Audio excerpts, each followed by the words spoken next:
ভাবুন তো, মিসাইল ছুটছে মধ্যপ্রাচ্যে আর উত্তাপ বাড়ছে বাংলাদেশের সবজি, চাল, ডাল, তেল, নুনের বাজারে। তাতেও শেষ হচ্ছে না, অনিশ্চয়তা পৌঁছে যাচ্ছে রেমিটেন্স, ডলার মার্কেট থেকে আপনার চাকরির বাজারেও। শুনতে অবাক লাগছে, কিন্তু এটাই সত্য হতে পারে যদি ইরান ও ইসরায়েল সামরিক লড়াইয়ের দামামায় তৈরি হওয়া মধ্যপ্রাচ্য সংকট রূপ নেয় পূর্ণাঙ্গ যুদ্ধে, যার প্রথম ধাক্কা লাগবে জ্বালানির বাজারে। আর সেই ঢেউ এসে আছড়ে পড়তে পারে বাংলাদেশের খুচরা বাজার থেকে শ্রমবাজার পর্যন্ত। কারণ তেলের দাম বাড়লে পরিবহন খরচ বাড়বে, আর সেটা পুষিয়ে নিতে পারবে পণ্যের দাম। অর্থাৎ এই চক্রটা শুরু হলে মূল্যস্ফীতির ওপর নতুন চাপ অনিবার্য। অন্যদিকে মধ্যপ্রাচ্য থেকে প্রবাসীরা ফিরতে শুরু করলে রেমিটেন্স সংকটের পাশাপাশি তীব্রতর হয়ে উঠতে পারে চলমান কর্মসংস্থান ঘাটতি। সহজ করে বললে, জ্বালানির চাপে একদিকে নিত্যপণ্যের দাম যেমন বাড়বে, তেমনি অব্যাহত থাকবে নতুন কর্মসংস্থান তৈরি না হওয়ার ধারা, যাকে অর্থনীতির ভাষায় বলা হয় স্ট্যাগফ্লেশন। সব মিলে তাই বাংলাদেশের আমদানি নির্ভর জ্বালানি, মধ্যপ্রাচ্য কেন্দ্রিক শ্রমবাজার ও রপ্তানি নির্ভর অর্থনীতি, এই তিন ফ্রন্টেই ঝুঁকি বাড়বে বলেই আমাকে জানিয়েছেন বিশ্লেষকরা। যদি বড় আকারের যুদ্ধ হয় তাহলে স্বাভাবিকভাবেই সাপ্লাই লাইনে ক্ষতি হবে, আর ক্ষতির পরিমাণ বাড়লে শুধু বাংলাদেশই নয়, পুরো বিশ্বেই এর ইম্প্যাক্ট পড়বে। আমাকে জানিয়েছেন আন্তর্জাতিক সম্পর্ক বিশ্লেষক অধ্যাপক ডক্টর ইমতিয়াজ আহমেদ। আর এখানে সবচেয়ে বড় ক্যাটালিস্ট হয়ে উঠবে হরমুজ প্রণালী, যার প্রধান নিয়ন্ত্রণ ও কৌশলগত অবস্থান ইরানের হাতে, যেখানে এখন বাজছে যুদ্ধের দামামা। বিশ্ব জ্বালানি বাজারের 20% বেশি পরিশোধিত ও অপরিশোধিত জ্বালানি তেল এবং 23% বেশি তরলীকৃত প্রাকৃতিক গ্যাস বা এলএনজি, তরলীকৃত পেট্রোলিয়াম গ্যাস বা এলপিজির করিডোর এই হরমুজ প্রণালী। আপনি প্রশ্ন করতে পারেন, বিশ্ববাজারের অন্যতম এই রুটের সঙ্গে বাংলাদেশের সম্পর্ক কী? কিন্তু জানলে অবাক হবেন, বাংলাদেশের হরমুজ প্রণালীর ওপর নির্ভরতা আরও বেশি। কারণ বাংলাদেশে পরিশোধিত অপরিশোধিত জ্বালানি তেল, এলএনজি এবং এলপিজি আমদানির বড় উৎস মধ্যপ্রাচ্য। আর এই মধ্যপ্রাচ্যের বিশেষ করে সৌদি আরব, সংযুক্ত আরব আমিরাত এবং কুয়েত থেকে জ্বালানি তেল কেনে বাংলাদেশ পেট্রোলিয়াম কর্পোরেশন বা বিপিসি। সেই সঙ্গে দীর্ঘমেয়াদী চুক্তির আওতায় এলএনজি আসে কাতার, ওমান থেকে, যা আসে মূলত এই হরমুজ প্রণালী হয়ে। যে কারণে ইরান ও হরমুজ প্রণালীর উপর যে কোনো ধরনের আঘাত বাংলাদেশের জন্য ঝুঁকির বলেই মনে করছেন তেল, গ্যাস, খনিজ সম্পদ ও বিদ্যুৎ বন্দর রক্ষা জাতীয় কমিটির সাবেক সদস্য সচিব অধ্যাপক আনু মুহাম্মদ।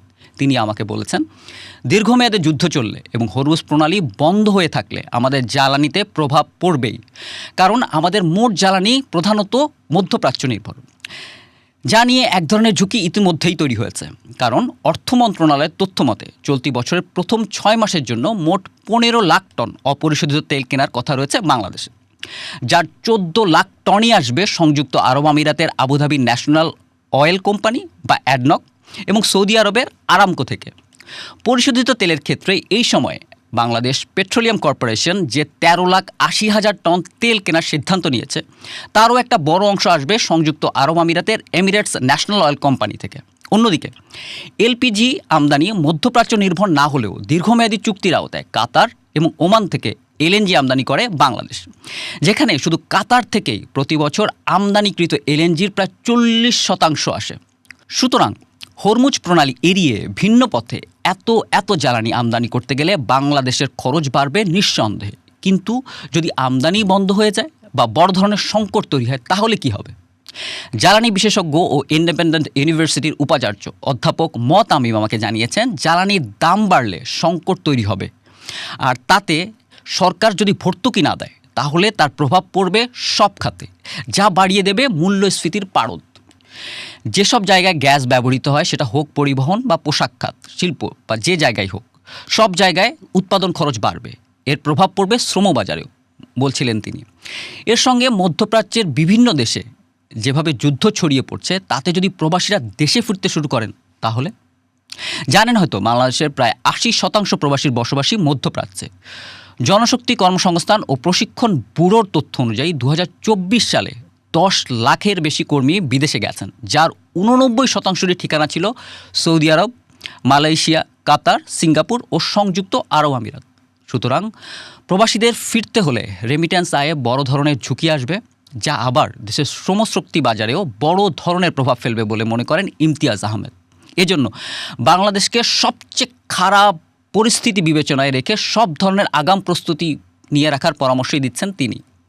নয়তো সংকট তীব্র হলে বাংলাদেশের বড় ধরনের ঝুঁকিতে পড়তে পারে বলে সতর্ক করেছেন তিনি।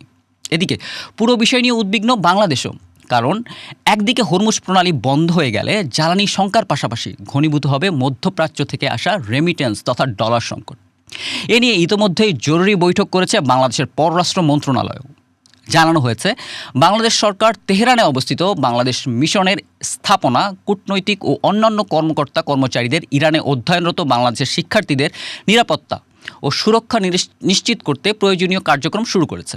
যুদ্ধ হচ্ছে অন্য দেশে, যার প্রভাব পড়বে বাংলাদেশের অর্থনীতিতে। এখন প্রশ্ন হলো, সবচেয়ে খারাপ পরিস্থিতির জন্য কতটা প্রস্তুত বাংলাদেশ?